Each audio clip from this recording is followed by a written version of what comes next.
Mes frères bien-aimés, vous pouvez être sûrs qu'à chaque fois que notre Seigneur Jésus-Christ gravit la montagne pour dispenser un enseignement à ses disciples les plus rapprochés, la barre est placée très haut. Que voulez-vous, Jésus, plus que la montagne, aime l'altitude. Il n'y a rien de mesquin, de petit, de bas en lui. Aussi a-t-il pris l'habitude de révéler les sommets de sa sagesse sur les sommets de la nature.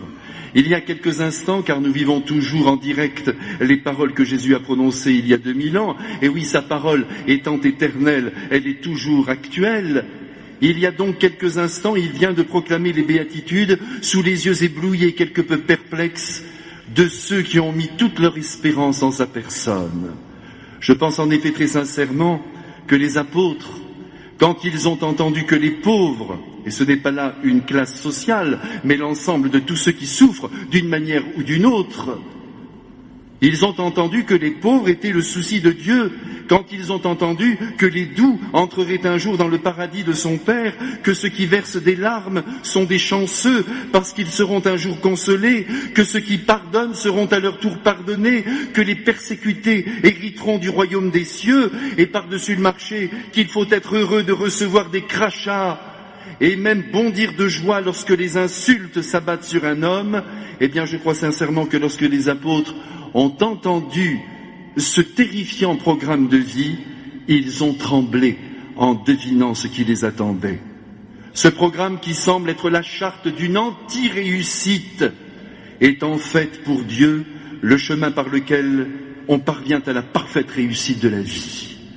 Voilà ce que les disciples du Christ ont entendu un jour au sommet d'une montagne. Voilà ce qu'ils ont reçu en pleine figure. Et voilà, à notre tour, ce que nous recevons ce matin en plein cœur.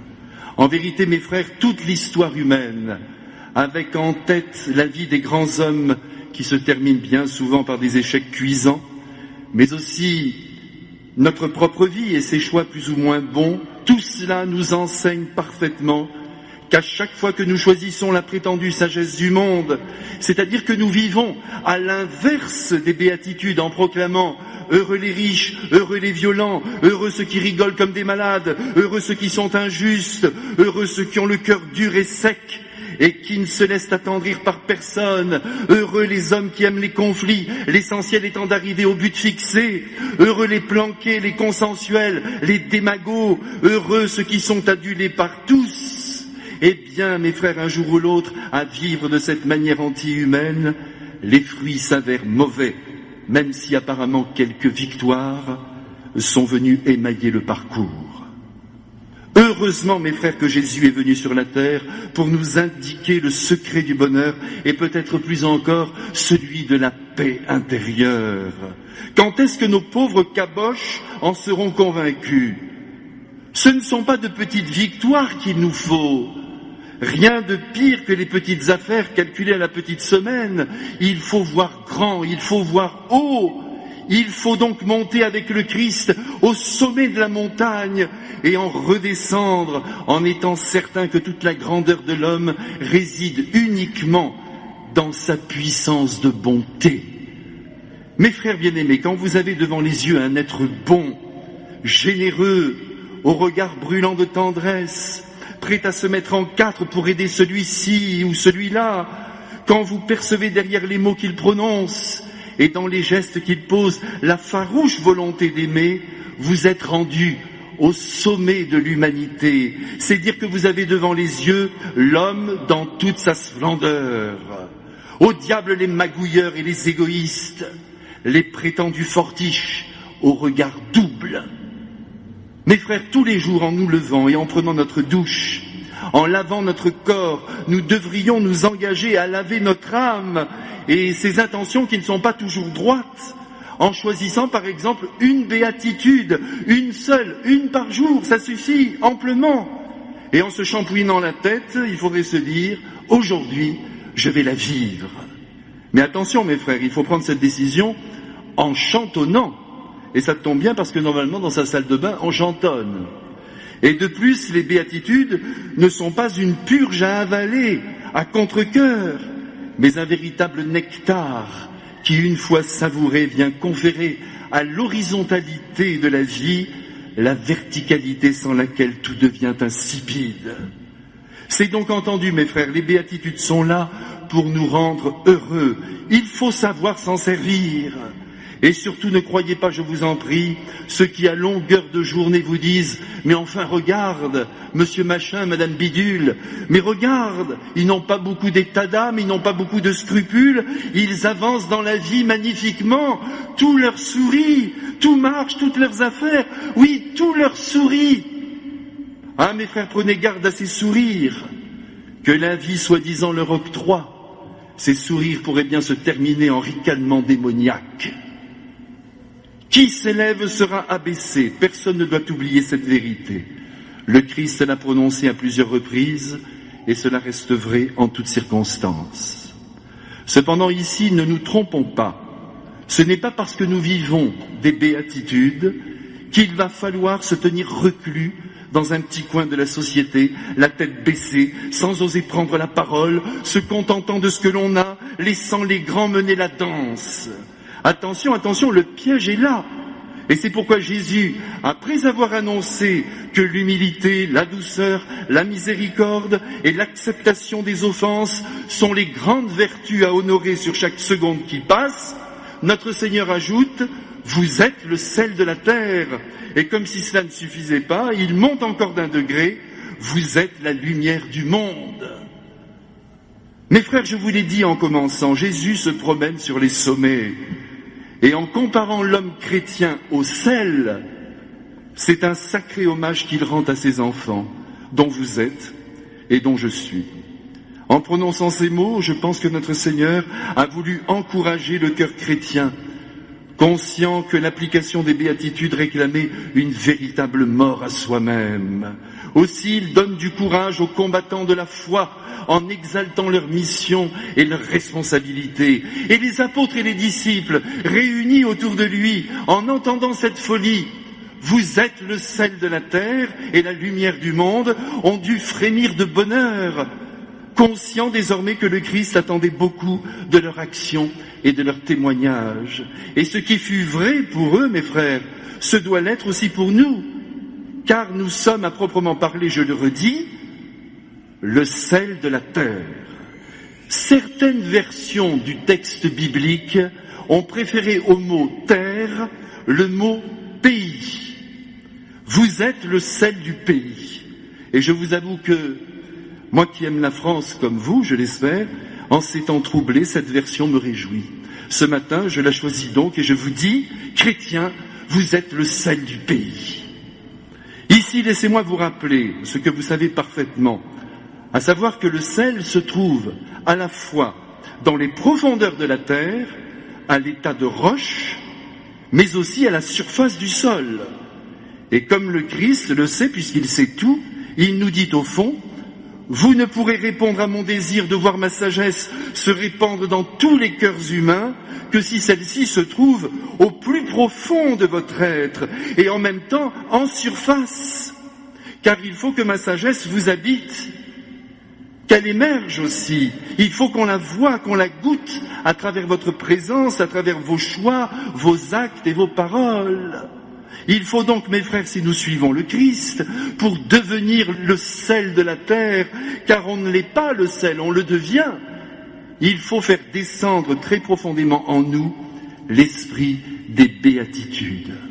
Croire dans le Christ, c'est déjà bien, c'est même formidable, mais vivre de son esprit, s'emparer de sa pensée pour qu'elle devienne notre pensée, jusqu'à vouloir devenir d'autres Christ, là c'est le sommet. Encore un sommet. Je continue. Jésus, en nous annonçant que nous sommes le sel de la terre, nous dit tout simplement que nous sommes indispensables à la terre, ou à notre pays si vous préférez. L'écrivain Pline l'Ancien ira jusqu'à dire qu'après le soleil, le sel est la réalité la plus précieuse au monde. Et selon Pythagore, aucune table humaine ne peut s'en passer. Si l'on suit ces deux amis, nous comprenons alors que l'esprit du Christ doit se mélanger à la réalité humaine pour venir la relever et mettre à mort ce qu'il y a en elle de fade, Prenez toutes les réalités de la terre, l'amour, la famille, l'amitié, le travail, que sais-je, les loisirs. Il y a évidemment une manière chrétienne de les assumer, que dis-je, une manière humaine, épanouissante, équilibrante de les vivre. Et cette manière, le Christ nous l'a révélée à travers ses enseignements. Et il nous revient donc, à nous, ses enfants, de la manifester par nos paroles et peut-être plus encore par nos actes. Par exemple, nous désirons que les enfants de la terre aient un père et une mère pour parents d'adoption. Nous estimons qu'il y a là une évidence puisque la nature nous le crie. Très bien. Alors, si nous sommes le sel de la terre, que devons-nous faire? Prendre une pancarte et dire haut et fort ce que nous pensons? Pourquoi pas? Ça n'est pas sans effet, on vient de le voir. Mais il y a plus grand à faire, à condition encore une fois que nous soyons vraiment le sel de la terre et que la salière soit bien pleine. Eh bien, demandez le programme, le voici, que tous les jeunes couples qui se réclament du Christ et qui défilent avec cœur dans les rues pour dire à juste titre et avec ardeur leur attachement à la famille, fassent des enfants ou en adoptent. Les slogans ne suffisent pas. La meilleure défense de la vie en ses commencements consiste à concevoir des enfants ou alors en adoptant. Et la meilleure défense de la vie à son terme consiste à aimer ses parents âgés, jusqu'à décider de se compliquer la vie pour les garder près de soi autant qu'il en est possible. Si l'on est contre l'euthanasie, on garde son vieux papa, sa vieille maman à la maison. Et alors personne ne s'en approchera pour ajouter un produit létal à la perfusion. Être le sel de la terre, mes frères bien-aimés, c'est prouver par des actes ce que l'on défend avec la bouche. Mais il est d'autres propriétés du sel qu'il nous faut à présent regarder si nous voulons vraiment comprendre qui nous sommes et ce que nous devons devenir. Comme chacun le sait, le sel permet de conserver les aliments. Quand il m'arrive de sortir de son verre un bel anchois brillant enlisé dans le sel, et ça m'arrive souvent, je sens, mes frères, que je suis en train de vous donner faim, mais ce n'est pas encore l'heure, il faut attendre. Encore un peu de patience. Eh bien, je ne manque pas de me rappeler à moi-même cette vertu de conservation que le sel offre à ce qui est périssable, empêchant au passage les bactéries de se développer. Aussi, mes frères, si nous sommes le sel de la terre, nous devons aider toute l'humanité à conserver tout ce que les hommes ont produit de grand et de beau au cours des temps. Autrement dit, tout ce que le passé nous a légué et qui permet à l'âme humaine de garder le cap sur l'essentiel et de jouir notamment de l'héritage religieux, culturel, artistique reçu de nos pères. Ce qui n'empêche nullement, je vous rassure, la création d'œuvres nouvelles, à condition que celles-ci soient arc-boutées sur les techniques et un savoir-faire appris des anciens. Dans cette affaire de conservation du passé, nous avons donc, nous, amis du Christ, un rôle essentiel à jouer. Enlisés dans une époque qui semble avoir perdu la mémoire et qui repense tout, en bouleversant l'ensemble des paramètres, nous avons reçu de Dieu la mission de dire à nos contemporains qu'ils ne sont pas des premiers hommes et que pour conduire sa vie et foncer en direction de l'avenir, il est bon d'avoir un rétroviseur. Et puisque nous sommes en voiture, souvenons-nous aussi que le sel est également utilisé pour le salage des routes et qu'il est donc capable de faire fondre la neige, comme je l'espère le chrétien est capable d'avancer dans la vie en ne se laissant jamais arrêter par aucune intempérie. Attendez mes frères, c'est pas fini. Ne lâchons pas la salière. Nous savons aussi par les anciens qui disposaient de peu de remèdes pour se soigner. Voyez mes frères comme nos anciens sont précieux. Nous savons par eux que le sel mélangé au vinaigre, à l'huile, au vin permettait de lutter contre les piqûres de guêpes et les morsures de serpents. Et qui parmi nous, du moins ceux qui se rasent, n'ont jamais filé à la cuisine chercher un peu de sel pour l'appliquer sur la plaie provoquée par le rasoir, même si ça pique un peu. Eh bien nous, mes frères, nous qui sommes le sel de la terre, il nous revient de soigner les maux des hommes, de tout faire pour les guérir de leur misère, même si parfois les moyens que nous préconisons, les paroles que nous disons, piquent un peu de sel sur la plaie, on sursaute, et puis ensuite, on est guéri. C'est l'idéal. Sans doute savez-vous aussi, mes frères, et j'ai la joie de vous le rappeler, qu'il était de coutume dans le monde grec et romain d'honorer à sa table la présence d'un véritable ami en plaçant devant lui un peu de sel, signe que l'on entendait partager avec lui les heures précieuses du quotidien. C'est dire ici que les enfants du Christ doivent être avant toute autre chose des êtres relationnels, pleins d'amour et de tendresse à l'égard de tout ce qu'ils rencontrent. Attention, ce dernier aspect est vital, surtout en notre temps où chacun a tendance à se replier sur lui-même, à s'enfermer sur son précaré, à fermer la porte à l'amitié, préférant le home cinéma ou les jeux vidéo. Ah, mes frères, comme je suis content de vous redire tout cela aujourd'hui, vous vous rendez compte ce que nous sommes, le sel de la terre. Quelle est grande et belle notre mission. Être le sel de la terre et d'abord de notre pays, en étant présent partout où il y a âmes qui vivent, car la salière doit être toujours sur la table, prête à l'emploi et non dans les placards. Alors mes frères, vous êtes prêts ? Prenez-la donc en main, cette salière, elle contient la sagesse du Christ, et assaisonnez votre plat et celui des hommes. Loin de boucher les artères, le sel les débouchera.